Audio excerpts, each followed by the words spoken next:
The first thing which we have to do for training ourselves is A, practice, and B, find a mentor. There is always going to be a case where you need to learn something and someone else knows it before you.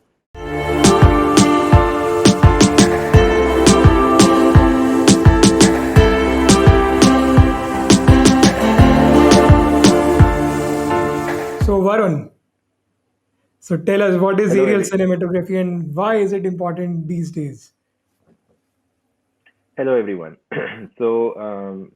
If we have watched any kind of movies in the past few days, months, weeks, or whatever, then I'm sure we must have seen a lot of different kinds of shots. While we are not filmmakers, we are just audiences. We don't judge what kind of techniques they're using. But one thing we always take for granted is that there is always a diversity of multiple shots.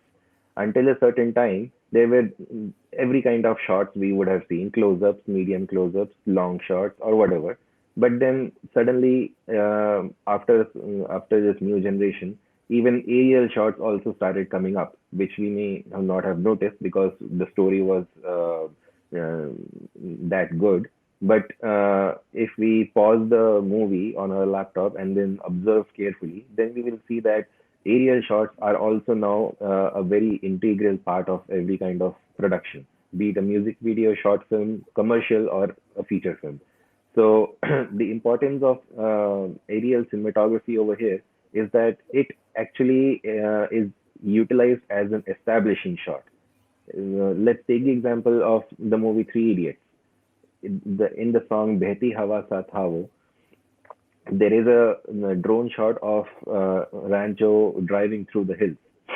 So not Rancho, the other protagonist. So why was that shot used?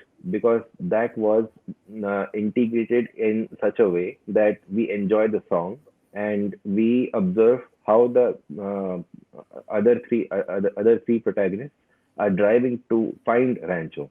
So had that aerial shot not been there, we would have just been watching other shots, like for example, through the car, or a car following another car, or whatever.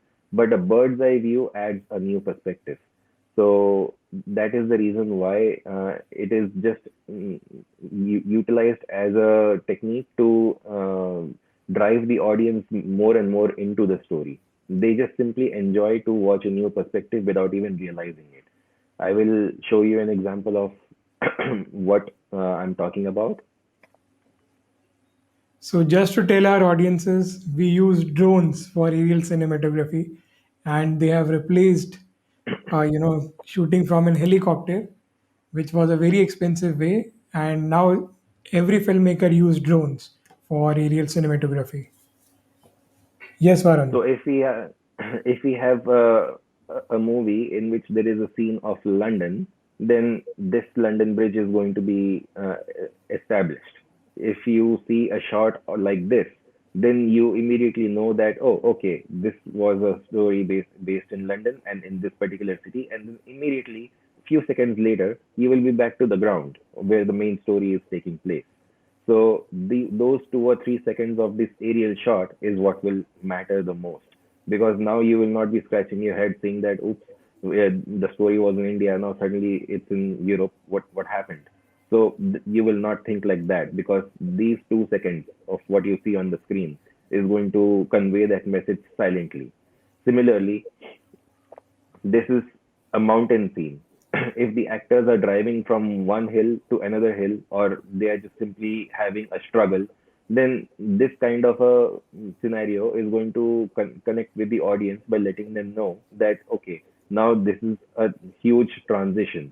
The actors are now going from one place to another for taking the movie further ahead.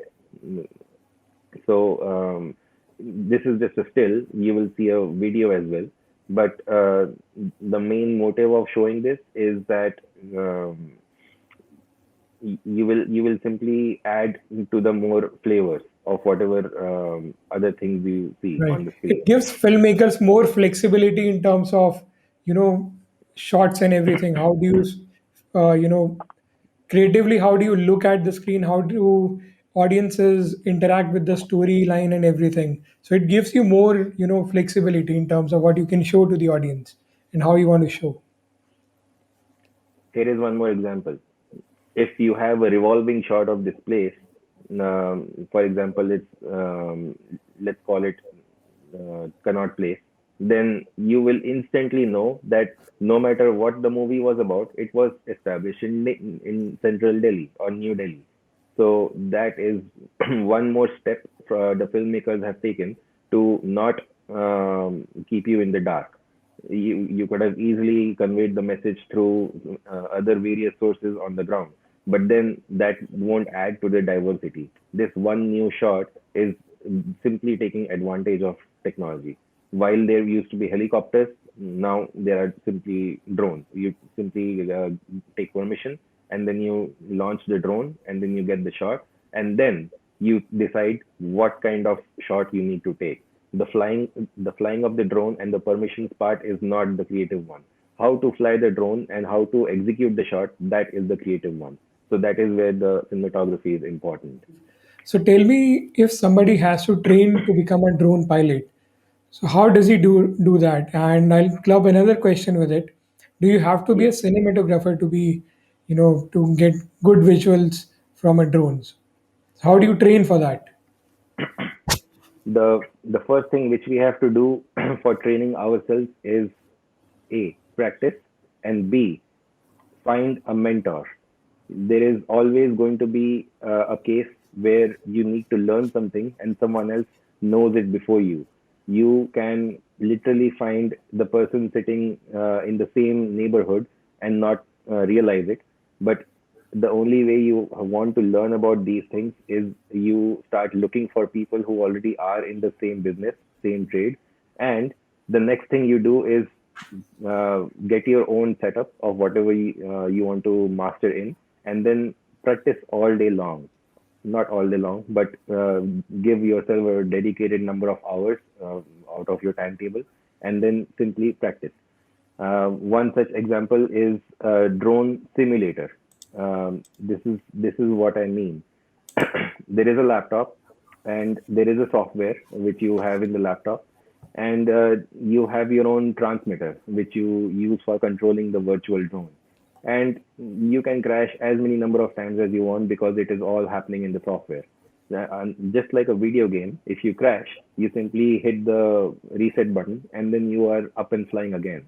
Now the challenge is you have to crash thousands of times before you master, and then very soon you will feel confident when you start experiencing the reality with the virtual screen. So once you have hours of practice on the drone simulator, then you can take your first baby steps with the real quadcopter, the real drone, and then you will see that you are going to crash less often.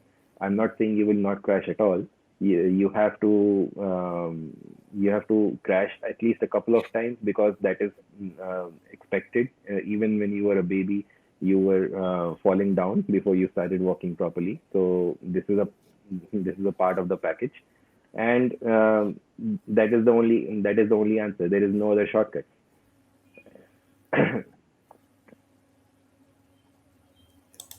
You simply take your drone and take it to an open park where there is not much people or children around, because if it crashes, then it needs to stay away from other people, because So these it's, so things, when it's they it's crash. all about self-learning. I mean, there is no such in drone schools available. You just have to get a mentor and buy a drone for yourself, and you start Yes, crashing the drone and trying things with the drone, and you'll learn eventually.